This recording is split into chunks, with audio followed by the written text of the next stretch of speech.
Yo, what's up guys? કેરસ લોગ welcome back to another video. તો આજે આપણે વાત કરવાના છે 11મું જ્યોતિર્લિંગ કેદારનાથ. તો બા કેદારનાથ ક્યાં આવ્યું? કેદારનાથ આવ્યું હિમાલયમાં. હિમાલયની અંદર ભગવાન કેદારનાથ હજારો વર્ષથી ત્યાં સ્થિત છે. અતિ પુરાણું ને પુરાતન મંદિર છે.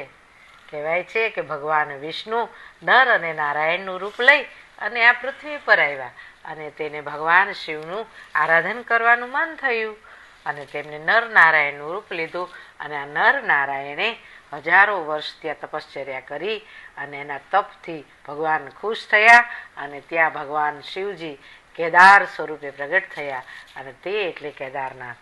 અતિ પૌરાણિક મહાભારત કાળની પણ એક વાત છે કે જ્યારે કૌરવો અને પાંડવો વચ્ચે યુદ્ધ થયું હતું ને, પછી યુદ્ધમાં અનેક લોકો મરાયા અને તેવા વખતે પાંડવોને પછી બહુ જ દુઃખ થયું.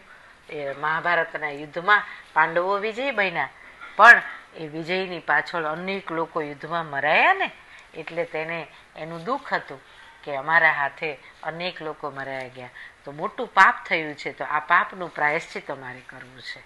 અને એટલા માટે પાંચેય પાંડવો છે ને એ નીકળી ગયા હિમાલયમાં તપશ્ચર્યા કરવા માટે. અને પાંડવો અતિ તપશ્ચર્યા કરે છે ભગવાન શિવજીને મેળવવા માટે.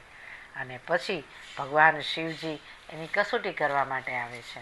પાંડવો ચાલતા ચાલતા આ કેદાર ધામ સુધી પહોંચ્યા. અને કેદાર ક્યાં આવ્યું છે ખબર છે? તો કે મંદાકિની નદીના કિનારે. મંદાકિની નદી હિમાલયમાંથી નીકળી અને એના કિનારા ઉપર આ કેદારનાથ ભગવાન ઊભા છે અને ત્યાં પાંડવો તપશ્ચર્યા કરે છે. અને એની કસોટી કરવા માટે ભગવાને એક ભેંસનું રૂપ લીધું અને એ ટોળું ત્યાંથી પસાર થયું અને એમાં બધું ટોળું પસાર થઈ ગયું, પણ આ જે ભેંસ હતી પાંડવોના પગ નીચેથી જવા માટે તૈયાર નહોતા અને પાંડવો પગ બાજુથી, એટલે પાંડવોમાં ભીમ હતો ને, એને એ જતો નહોતું ભેંસ, એટલે એનું પૂંછડું પકડી લીધું અને પછી એની સાથે યુદ્ધ કરી અને કહેવાય છે કે એનું મસ્તક ભગવાને જમીનમાં ખૂંચાડી દીધું હિમાલયના પહાડમાં અને પીઠ રહી ગઈ. અને એટલા માટે ભીમે એ પૂંછને ખેંચી એટલે એ પીઠ ભગવાનની ત્યાં ને ત્યાં રહી ગઈ.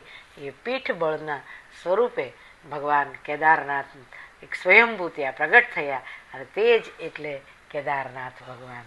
આ કેદારનાથ ભગવાન સર્વ લોકોને પાપમાંથી મુક્ત કરનારું અતિ પવિત્ર, અતિ દિવ્ય અને અતિ ભવ્ય એવું જ્યોતિર્લિંગ છે. આવા કેદારનાથ ભગવાનને આપણે નમસ્કાર કરશું.